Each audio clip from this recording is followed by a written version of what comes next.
Depuis le début du XXe siècle, Saint-Paul-de-Vence est un cocon privilégié pour les artistes. Prévert, Chagall, Folon, pour n'en citer que quelques-uns, et la célèbre fondation d'art moderne d'Aimé et Adrien Mag.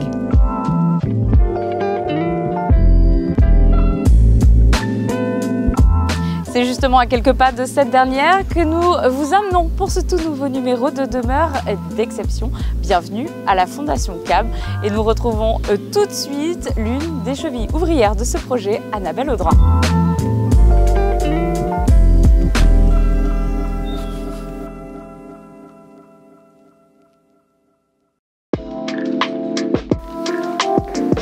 Bonjour Annabelle. Bonjour Alexandra.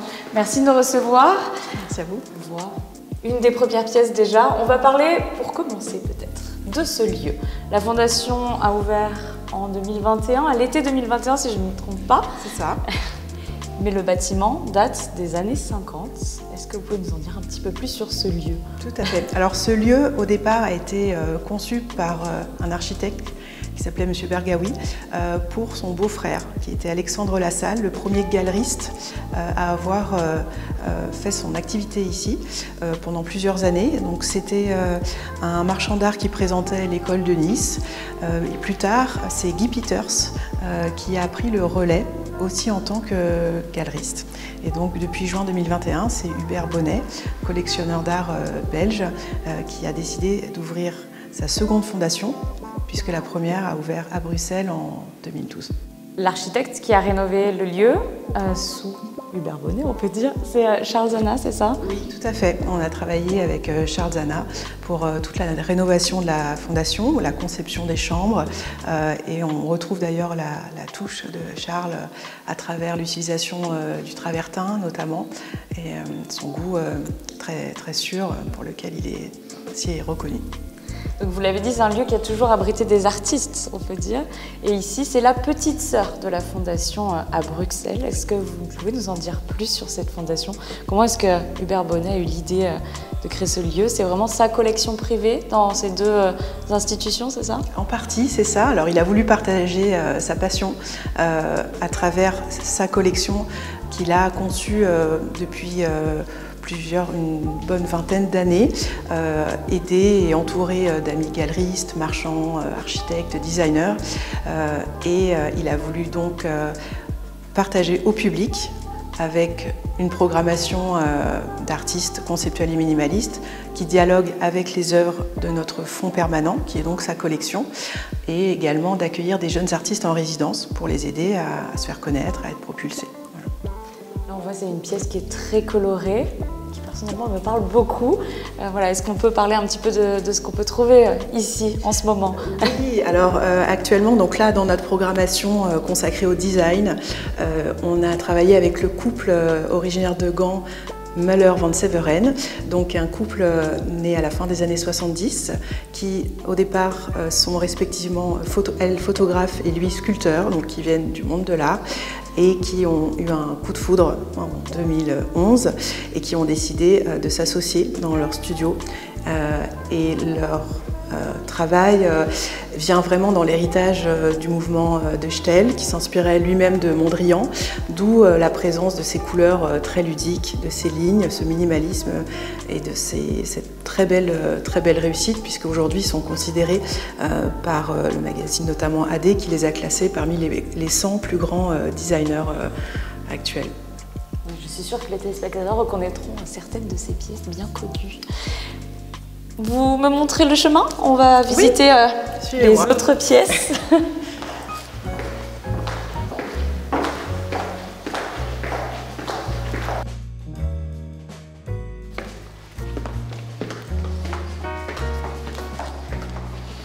Annabelle, nous nous trouvons dans une très belle salle. Et est-ce qu'on peut s'arrêter un petit peu sur cette première œuvre? Edith Dequine, c'est une artiste qui va travailler sur les matériaux, donc elle aura à cœur par exemple de voir l'évolution de l'argile qui a séché sur ce tissu de velours, tissu qu'elle a chiné au marché Cours Aleya à Nice. Donc à chaque fois elle s'inscrit vraiment dans le territoire. Pour chaque projet, c'est vraiment les alentours, à la fois in situ et extérieurs, qui vont l'intéresser. Voilà. On peut parler d'œuvres endémiques presque. Justement, on va parler plus généralement des différents artistes. Ce sont des artistes contemporains, toujours que vous représentez ici. Alors, pas nécessairement. Minimaliste. Alors, oui, nous, on est vraiment sur une programmation sur l'art conceptuel et le minimalisme en art et en design. Donc, on a toujours cette double programmation. Ça peut être des artistes qui sont contemporains, donc vivants, ou parfois des artistes qui ont été à un moment donné, qui ont marqué l'histoire de l'art à travers ces mouvements. Et derrière moi, je le disais tout à l'heure, cette pièce est assez impressionnante. Une très belle hauteur sous plafond qui donne l'occasion d'avoir des œuvres comme celle-ci. On peut peut-être s'approcher un petit peu de plus près pour que vous nous en parliez un peu plus. Exactement. Donc Edith de Kint est une artiste qui aime beaucoup travailler les tissus, soit en les vieillissant, soit comme ici en les colorant. Donc là, ça a été coloré avec de la lie de vin qu'elle a récupéré dans un vignoble proche qui était à Saint-Janet. Donc toujours cet aspect autour du territoire qui l'intéresse. Et justement là on voit comment ça crée des effets de matière et finalement comment on parle de peinture en ayant une œuvre sculpturale, monumentale qu'elle a voulu en lien avec l'architecture du lieu et cette verrière que nous avons derrière ce rideau qui laisse quand même passer la lumière et qui la camoufle aussi un peu. Donc il y a ce jeu aussi du côté immatériel qui s'oppose au matériel qu'on retrouve souvent dans ces mouvements d'art minimaliste et conceptuel. On a parlé des artistes qui se trouvent ici, mais la Fondation CAP, c'est pas seulement la collection muséale. Il y a aussi un très bel extérieur, un très beau bâtiment, mais de très beaux jardins. Est-ce qu'on peut aller y faire un tour? Bien sûr.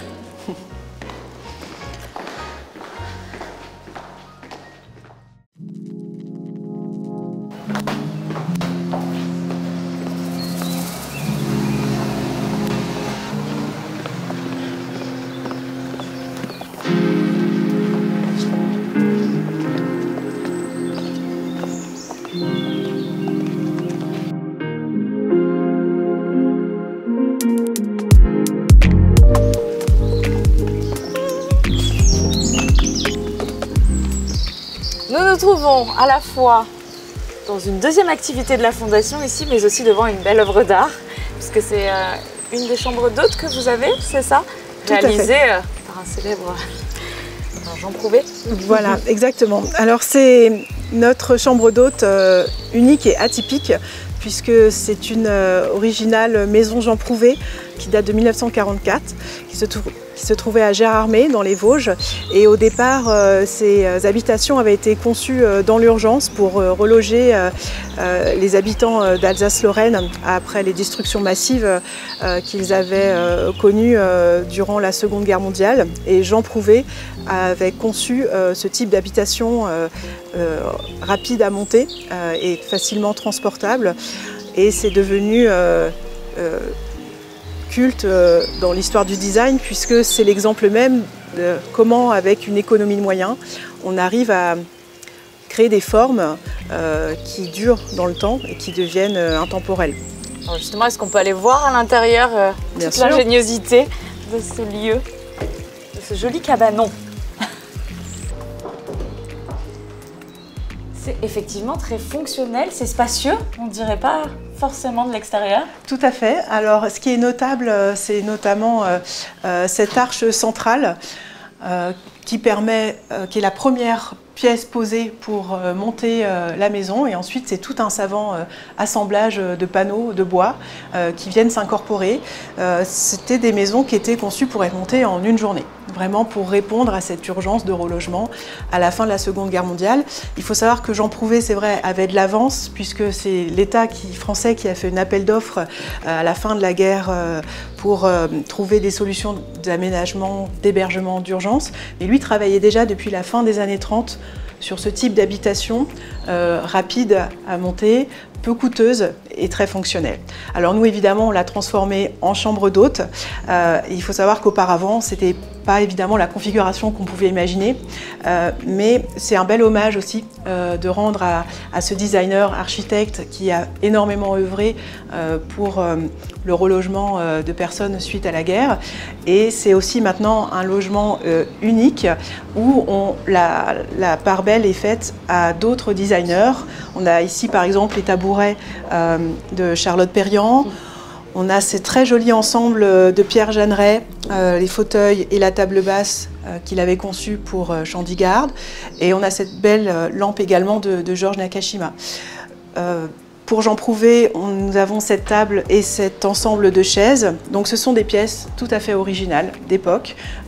Pour nos visiteurs et pour les clients qui ont la chance de séjourner dans cette maison Jean Prouvé, c'est une expérience unique à vivre. C'est ce que j'allais dire, voilà, c'est une vraie expérience. C'est pas seulement un cadre bucolique, c'est vraiment une véritable expérience de design que vous leur offrez ici. Exactement. Et compte tenu du calme, des jardins autour, on a également ces ouvertures et cette vue magnifique sur cet olivier centenaire et les sources d'eau autour qui offrent une ambiance très zen et tout à fait intéressante. Celle-ci est très particulière puisque c'est l'original de Jean Prouvé, mais vous avez également d'autres maisons d'hôtes si les gens sont intéressés. Oui, c'est ça. Qu'ils hésitent à vous contacter, c'est cela. Exactement. Ils auront aussi une autre expérience, mais voilà, ils pourront vivre l'espace d'un week-end ou peut-être même plus au sein de votre belle fondation. Et oui, d'ailleurs, si vous voulez, je vous propose d'en visiter une. Avec plaisir.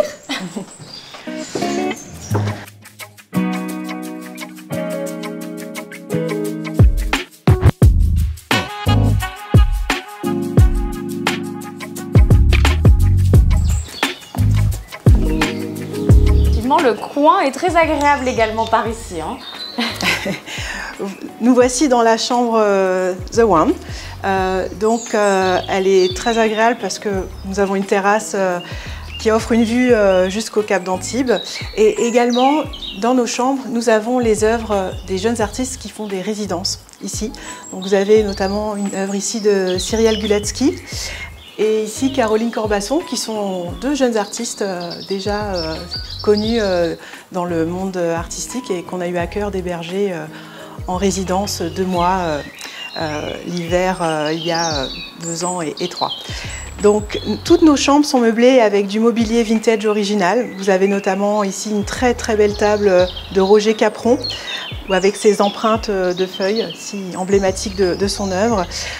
Cette paire de chaises fauteuils ciseaux de Pierre Jeanneret et également Jean Prouvé, Charlotte Perriand, des designers italiens également comme Gino Sarfati et d'autres. Donc toutes les lampes, tout le moindre meuble est signé. Tous les ingrédients sont bien réunis. Exactement. C'est un agréable séjour.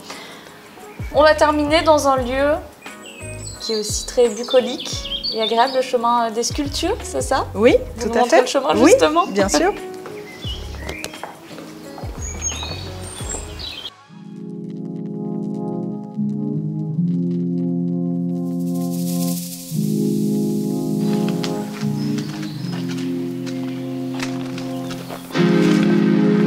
Annabelle, on en profite puisqu'en contrebas, on peut apercevoir le restaurant. Vous pouvez nous dire un petit mot sur ce lieu qui est très agréable, qui invite à la détente? Exactement. Donc, ce restaurant qui est meublé des tables et chaises que Charlotte Perriand avait réalisées pour la station Les Arcs. Donc, évidemment, c'est un petit écrin de verdure. On retrouve également la touche de Charzana avec les bancs en travertin. À l'intérieur, on le verra ensuite, on a un très très beau bar qui a été lui-même aussi dessiné par Charles. Et ici, les gens prennent le temps de déguster la carte de Jean-Luc Adam, notre chef, qui propose une cuisine fraîche, locale, de saison. Elle-ci est tendance. Et bien évidemment, les gens qui restent en chambre d'hôte ont le bonheur de prendre ici leur petit déjeuner, des brunchs. Et nous sommes également ouverts pour tout ce qui concerne des privatisations, des événementiels. Et vous êtes ouvert au public aussi pour le déjeuner, c'est ça? Tout à fait. Des gens de l'extérieur sont tout à fait invités à nous rejoindre et à passer un moment entre amis, en collègues ou famille pour profiter de ce lieu inédit. Très belle parenthèse. On continue notre visite. On y va.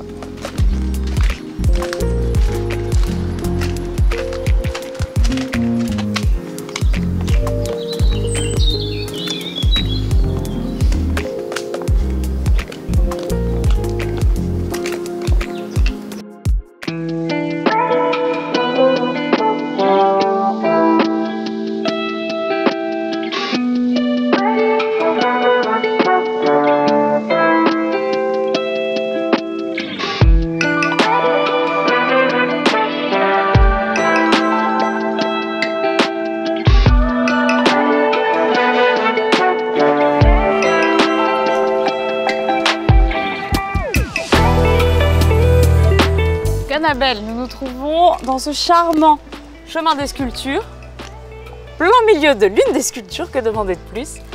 Exactement, donc c'est une œuvre de Peter Dansborough, qui est un artiste emblématique de ce mouvement conceptuel, notamment avec l'utilisation du langage, d'où ces mots qu'on a ici et là distillés.